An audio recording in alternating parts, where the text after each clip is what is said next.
Hello everyone, welcome to my YouTube channel online academy.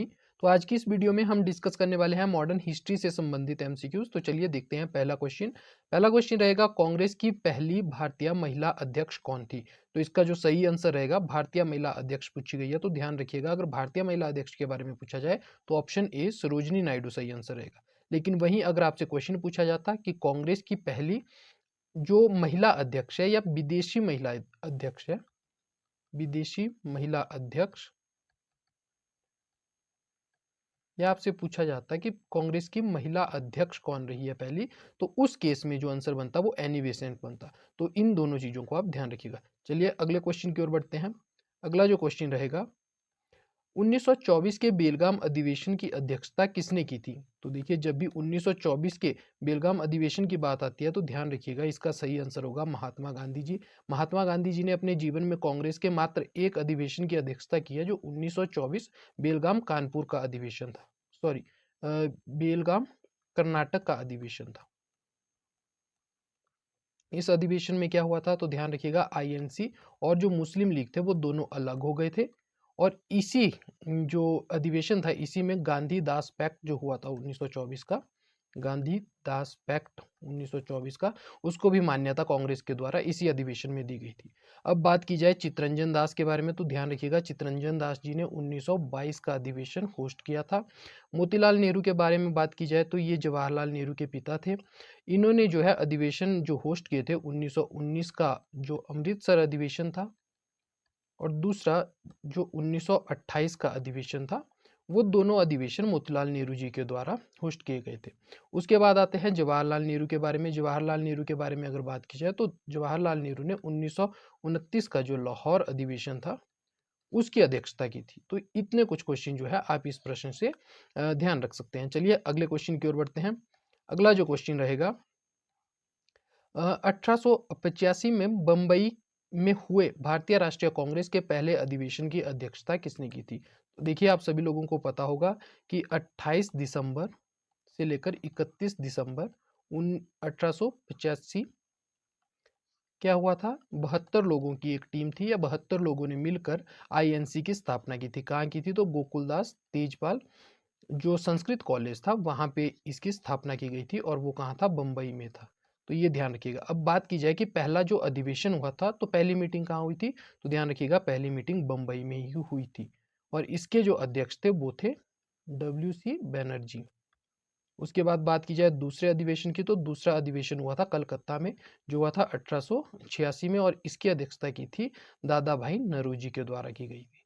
फिर तीसरे की बात की जाए तो वो मद्रास में हुआ था 1887 में, और मद्रास वाले की अध्यक्षता किसने की थी, तो आपको देखने को मिलेगा जो बदरुद्दीन तैयब जी थे उनके द्वारा इसकी अध्यक्षता की गई थी। और ध्यान रखिएगा, यही पहले मुस्लिम अध्यक्ष भी थे, पहले मुस्लिम अध्यक्ष भी थे।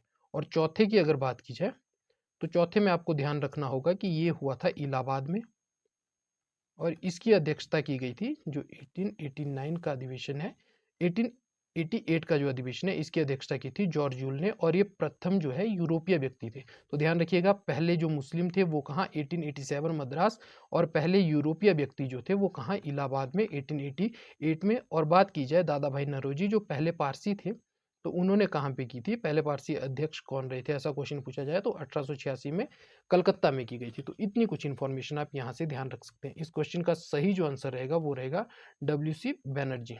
चलिए अगले क्वेश्चन की ओर बढ़ते हैं। अगला जो क्वेश्चन रहेगा, 1929 का लाहौर अधिवेशन किस कारण प्रसिद्ध है। तो देखिए, 1929 के लाहौर अधिवेशन की बात की जाए तो आपका सही आंसर रहेगा पूर्ण स्वराज का प्रस्ताव यहाँ पे आया था और पारित भी हुआ था। पूर्ण स्वराज का प्रस्ताव आया, पारित भी हुआ। और कब हुआ था ये पारित, तो आपको देखने को मिलेगा 31 दिसंबर 1929 को ये पारित हुआ था। इसके बाद स्वाधीनता दिवस जो था 26 जनवरी 1930 को स्वाधीनता दिवस पूर्ण स्वराज के उपलक्ष्य में ही मनाया गया था। इसी दिन जो है डिसाइड कर दिया गया था कि 26 जनवरी 1930 को हम क्या करेंगे, जो है स्वाधीनता दिवस मनाएंगे। और उसके बाद आपको देखने को मिलेगा 26 जनवरी 1950 को भारतीय संविधान लागू हुआ था। तो भारतीय संविधान बन तो 26 नवंबर 1949 को गया था, लेकिन लागू इस दिन होता है। तो उसके पीछे का कारण जो है यही अधिवेशन था जो 1929 में लाहौर में हुआ था, रावी नदी के किनारे में। और ध्यान रखिएगा कि यहीं पे क्या किया गया था, तिरंगा भी फहराया गया था। तो इतने आप चीज़ें कुछ यहाँ से 1929 के अधिवेशन से ध्यान रख सकते हैं। अगला क्वेश्चन, अगर यहाँ पे देखा जाए असहयोग आंदोलन की बात की जाए, तो असहयोग आंदोलन के बारे में देखा जाए तो ध्यान रखिएगा कि 1920 में असहयोग आंदोलन से संबंधित जो प्रस्ताव आया था उसको मान्यता दी गई थी कलकत्ता अधिवेशन में। और किसने? वीर राघवाचारी जी के द्वारा इसकी अध्यक्षता की गई थी। तो ये चीज़ आप ध्यान रखिएगा। भारत छोड़ो प्रस्ताव की बात की जाए तो ये एक्सेप्ट जब हुआ था 1942 में, तो उस दौरान जो है अबुल कलाम आज़ाद जो थे आईएनसी के अध्यक्ष थे, अबुल कलाम आज़ाद।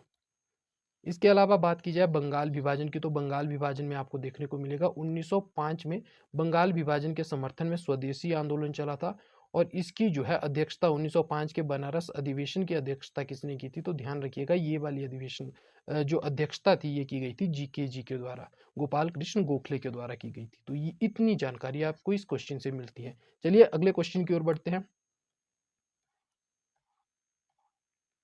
अगला क्वेश्चन है, the last session of INC before independence was held at. तो स्वतंत्रता से पूर्व कांग्रेस का अंतिम अधिवेशन कहाँ हुआ था? तो ध्यान रखिएगा जब भी ये क्वेश्चन आए तो इसका सही आंसर रहेगा बी, मेरठ अधिवेशन हुआ था 1946 में हुआ था।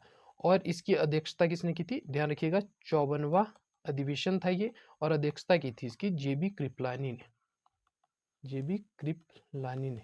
और आपसे ये भी पूछा जा सकता है कि आईएनसी के अध्यक्ष स्वतंत्रता के दौरान कौन थे? स्वतंत्रता जब भारत को प्राप्त हुई उस दौरान आईएनसी के अध्यक्ष कौन थे? तो इसका जो आंसर रहेगा वो भी क्या रहेगा? जेबी कृपलानी रहेगा। चलिए अगले क्वेश्चन की ओर बढ़ते हैं। अगला जो क्वेश्चन रहेगा, कांग्रेस के पहले मुस्लिम अध्यक्ष कौन थे? तो ये चीज मैं आपके साथ डिस्कस कर चुका हूँ कि पहले मुस्लिम अध्यक्ष कौन थे। बदरुद्दीन तैयब जी थे। और कहाँ पे? 1887 और मद्रास अधिवेशन। ये चीज ध्यान रखिएगा। बात की जाए मोहम्मद अली जिन्ना की, तो इनको आप जानते होंगे कि मुस्लिम लीग के एक मतलब एक बड़े नेता रहे थे मोहम्मद अली जिन्ना। उसके बाद अबुल कलाम आजाद की बात की जाए तो आईएनसी के सबसे लंबे समय तक या सबसे अधिक कार्यकाल वाले व्यक्ति कौन थे? तो वो अबुल कलाम आजाद ही थे। चलिए अगले क्वेश्चन की ओर बढ़ते हैं। अगला क्वेश्चन है, कांग्रेस का सूरत विभाजन किस वर्ष हुआ? तो देखिए इसका सही आंसर रहेगा 1907।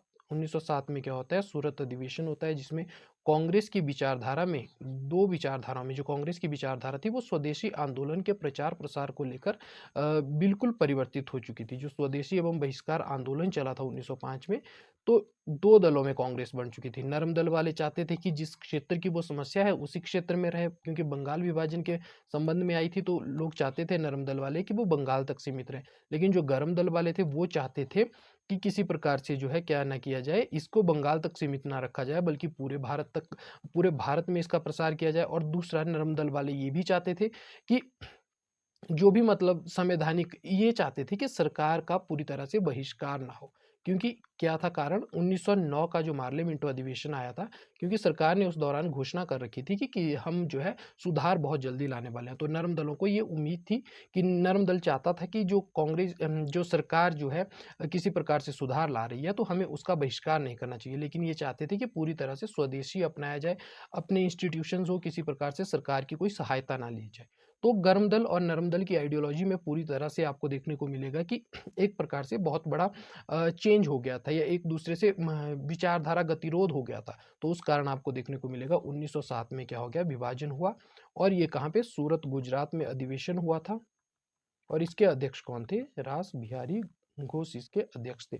1905 की बात की जाए तो बनारस अधिवेशन, 1911 में कलकत्ता अधिवेशन, और 1916 में लखनऊ अधिवेशन आपको देखने को मिलेगा। चलिए अगले क्वेश्चन की ओर बढ़ते हैं। अगला क्वेश्चन है, 1916 के लखनऊ अधिवेशन की अध्यक्षता किसने की थी, जहां लखनऊ समझौता हुआ था? तो देखिए 1916 के अधिवेशन की बात की जाए तो इसकी अध्यक्षता की थी अंबिका चरण मजूमदार जी ने। 1916 के लखनऊ अधिवेशन में ऐसा क्या हुआ? तो पहला, जो 1907 में नरम दल और गरम दल जो है बंट गए थे, उनको फिर से एक करके आईएनसी बना था। पूरी तरह से आईएनसी फिर से बना था। नरम दल और गरम दल फिर से एक साथ आ गए थे। इसके अलावा आईएनसी और मुस्लिम लीग के बीच में एक पैक्ट हुआ था, एक समझौता हुआ था, उसी को जाना जाता है लखनऊ समझौते के नाम से। तो लखनऊ समझौता जो है 1916 के लखनऊ अधिवेशन में हुआ था, और किसके बीच? आईएनसी और मुस्लिम लीग के बीच में हुआ था।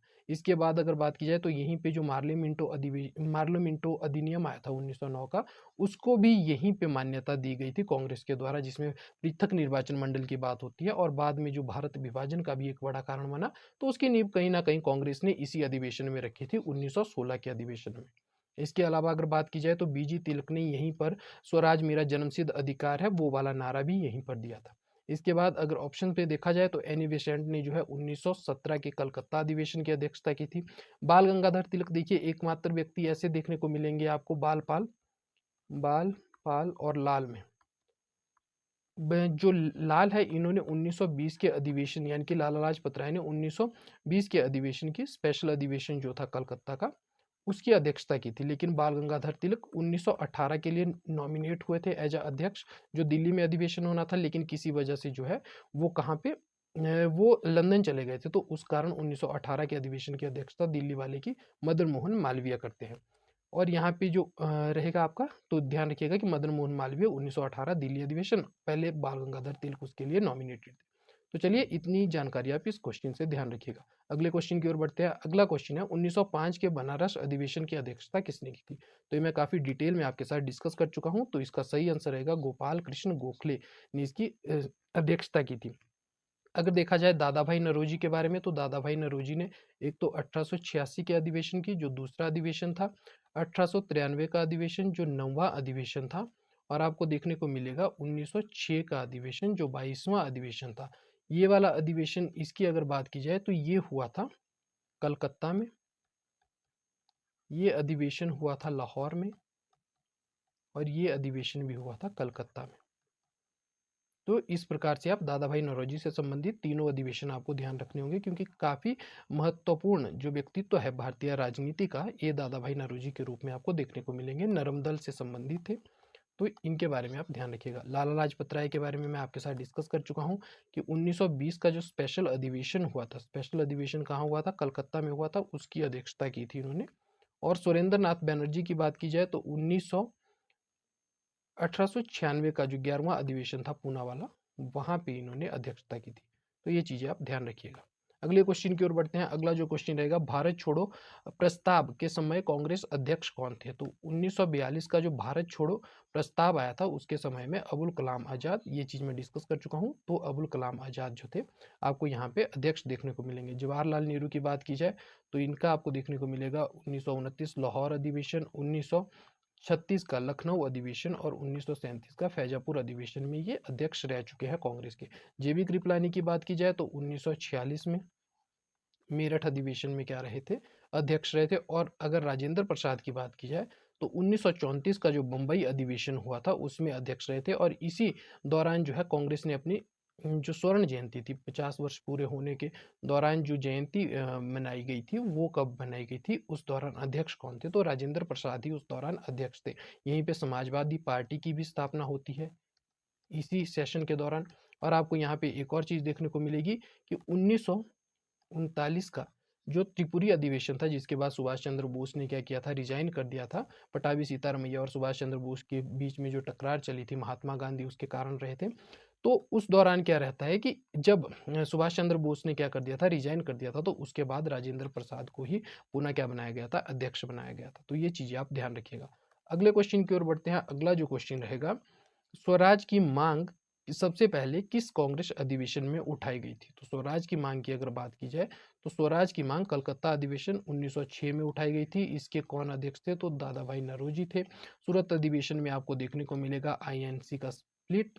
और यहाँ पे क्या था? तो आपको यहाँ पे देखने को मिलेगा कि रास बिहारी घोष जो थे, इसके क्या थे? अध्यक्ष थे। लखनऊ समझौता, तो ये कब हुआ था? लखनऊ अधिवेशन हुआ था, अंबिकाचरण मजूमदार। और नागपुर अधिवेशन, ये चीज यहाँ पे ध्यान रखिएगा कि मैंने बोला 1920 के दो अधिवेशन हुए थे। एक स्पेशल अधिवेशन था जिसको विशेष अधिवेशन कहा जाता है, जो समय से पहले हुआ। और एक नागपुर, जो अपने मतलब नागपुर अधिवेशन वो था जब कांग्रेस का हर साल वार्षिक जो अधिवेशन रहता था वो था। तो नागपुर अधिवेशन की अगर बात की जाए तो नागपुर अधिवेशन की गई थी अध्यक्षता बी राघवाचारी जी के द्वारा। और जो यहाँ पे विशेष अधिवेशन की बात की जाए तो इसकी लाला लाजपत राय जी के द्वारा की गई थी, और कहाँ पे? कलकत्ता में की गई थी। तो ये चीज आप ध्यान रखिएगा। अगले क्वेश्चन की ओर बढ़ते हैं। अगला जो क्वेश्चन रहेगा, मौलिक अधिकारों और राष्ट्रीय आर्थिक कार्यक्रम पर ऐतिहासिक प्रस्ताव किस कांग्रेस अधिवेशन में पारित हुआ था? तो मौलिक अधिकारों की बात हो या राष्ट्रीय आर्थिक कार्यक्रम की बात हो, तो ये कहाँ पे हुआ था? कराची अधिवेशन 1931 में हुआ था। और आपको देखने को मिलेगा कि जो वल्लभ भाई पटेल थे, वल्लभ भाई पटेल जो थे, उनकी अध्यक्षता में ये सम्मेलन या कहे अधिवेशन हुआ था। उसके बाद बात की जाए तो लखनऊ वाला हम डिस्कस कर चुके हैं, लाहौर अधिवेशन की हमने बात कर ली है। हरिपुरा अधिवेशन की बात की जाए 1938 की, तो आपको यहाँ पे देखने को मिलेगा कि इसकी अध्यक्षता किसके द्वारा की गई थी? एस सी बोस के द्वारा की गई थी। और इसी में जो है राष्ट्रीय नियोजन समिति की बात की गई थी।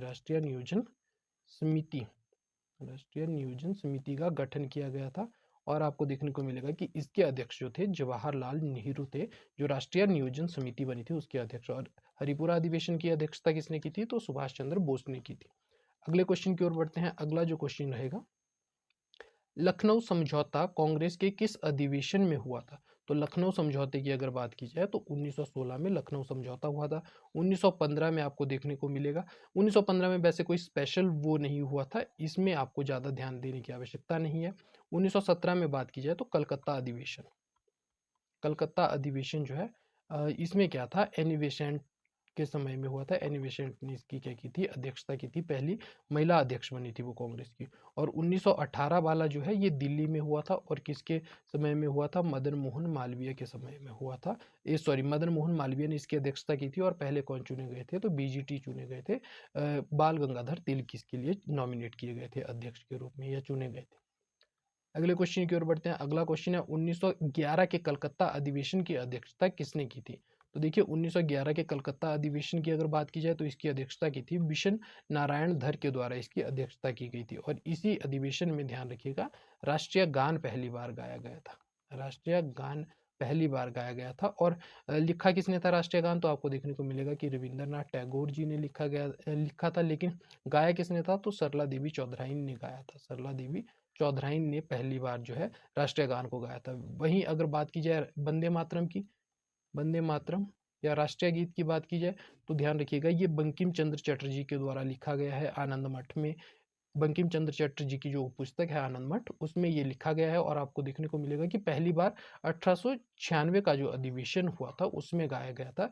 रहीम सलीमतुल्ला के समय में जो आपको देखने को मिलेगा इसके अध्यक्ष थे। और इसमें जो गाया था वंदे मातरम, ये किसने गाया था? पहली बार रविंद्रनाथ टैगोर ने गाया था। लिखा तो बंकिम चंद्र चटर्जी ने था। और राष्ट्रीय गान जो है वो लिखा किसने था? रविंद्रनाथ टैगोर ने था। लेकिन पहली बार गाया था सरला देवी चौधराई ने। तो इतनी चीजें आप यहाँ से ध्यान रख सकते हैं। मदन मोहन मालवीय जी की बात की जाए तो 1918 में, जैसा हम डिस्कस कर चुके हैं, 1885 में बदरुद्दीन तैयब जी और सुरेंद्र नाथ बैनर्जी 1896 में आपको देखने को मिलेंगे। तो ये चीज भी आप ध्यान रखिएगा। 1896 पूना अधिवेशन 11वां अधिवेशन था। चलिए अगले क्वेश्चन की ओर बढ़ते हैं। अगला जो क्वेश्चन रहेगा, कांग्रेस समाजवादी पार्टी का गठन किस अधिवेशन में हुआ था? तो ये चीज भी मैं आपके साथ डिस्कस कर चुका हूँ। बॉम्बे अधिवेशन 1934। और इसके अध्यक्ष कौन थे? तो राजेंद्र प्रसाद इसके अध्यक्ष थे। और 50वीं वर्षगांठ कब मनाई थी? तो इसी अधिवेशन के दौरान मनाई गई थी। वैसे तो 1935 में ये पूरी होनी थी, लेकिन क्या था उस समय ये चीज मतलब सेलिब्रेट नहीं थी या किसी प्रकार से अधिवेशन नहीं हो पाया था 35 में, तो पिछले वर्ष ये जो है मनाई गई थी। चलिए अगले क्वेश्चन की ओर बढ़ते हैं। अगला क्वेश्चन जो रहेगा, 1919 के अमृतसर अधिवेशन के समय में कांग्रेस के अध्यक्ष कौन थे? तो देखिए ये चीज मैं आपके साथ डिस्कस कर चुका हूँ। 1919 के अमृतसर अधिवेशन में आपको देखने को मिलेंगे मोतीलाल नेहरू अध्यक्षता करते हुए। और 1928 के अधिवेशन में भी इन्होंने की थी। 1928 के अधिवेशन की अगर बात की जाए तो यहाँ पे नेहरू रिपोर्ट से संबंधित ये अधिवेशन था। और अमृतसर अधिवेशन की अगर बात की जाए तो इस समय दो जो ज्वलंत मुद्दे थे, एक जलियांवाला बाग हत्याकांड, उसकी निंदा की गई थी। और दूसरा खिलाफत आंदोलन जो है उसकी बात की, खिलाफत आंदोलन का समर्थन किया गया था। तो ये चीज आप ध्यान रखिएगा। हसन इमाम की बात की जाए तो पहला जो स्पेशल अधिवेशन हुआ था 1918 का बम्बई में कांग्रेस का, उसकी अध्यक्षता किसने की थी? तो हसन इमाम ने की थी। मदन मोहन मालवीय और हकीम अजमल खान के बारे में हम पढ़ चुके हैं। चलिए अगले क्वेश्चन की ओर बढ़ते हैं। अगला जो क्वेश्चन रहेगा, 1896 के कलकत्ता अधिवेशन की अध्यक्षता किसने की, जहां पहली बार वंदे मातरम गाया गया था? तो देखिए यहाँ पे बात की जाए तो इसकी अध्यक्षता की थी रहीमतुल्लाह सयानी के द्वारा की गई थी और पहली बार वंदे मातरम इन्हीं के द्वारा गाया गया था। और वंदे मातरम लिया कहाँ से है, तो ये जो है बंकिम चंद्र चटर्जी के जो उपन्यास है जिसका नाम है आनंद मठ, वहाँ से लिया गया और रविंद्रनाथ टैगोर ने पहली बार वंदे मातरम को गाया था। तो ये चीज़ आप ध्यान रखिएगा। दादा भाई नौरोजी के बारे में हम डिस्कस कर चुके हैं, गोपाल कृष्ण गोखले जी भी हम पढ़ चुके हैं। चलिए अगले क्वेश्चन की ओर बढ़ते हैं। अगला क्वेश्चन आपको देखने को मिलेगा, सुभाष चंद्र बोस ने फॉरवर्ड ब्लॉक का गठन किस कांग्रेस अधिवेशन में किया था। तो देखिए फॉरवर्ड ब्लॉक हरिपुरा अधिवेशन की बात की जाए तो इसकी जो है अध्यक्षता किसने की थी, इसकी अध्यक्षता भी सुभाष चंद्र बोस ने की थी और त्रिपुरी अधिवेशन की अध्यक्षता भी किसने की थी, सुभाष चंद्र बोस ने की थी। लेकिन त्रिपुरी अधिवेशन के जो अध्यक्ष चुनने के बाद उन्होंने रिजाइन कर दिया था, इस्तीफा दे दिया था और उसके बाद आपको देखने को मिलेगा कि फॉरवर्ड ब्लॉक जो है 1 मई 1939 को एक अलग जो ब्लॉक था उसका गठन, एक अलग दल का गठन किसने किया था, सुभाष चंद्र बोस जी के द्वारा किया गया था। तो इस क्वेश्चन का सही आंसर जो रहेगा 1939 त्रिपुरी अधिवेशन। अगर ऑप्शन सी की बात की जाए फैजापुर 1936, तो जेएलएन ने इसकी अध्यक्षता की थी। अगले क्वेश्चन की ओर बढ़ते हैं। अगला जो क्वेश्चन रहेगा, तो आज के क्वेश्चन जो है यहीं तक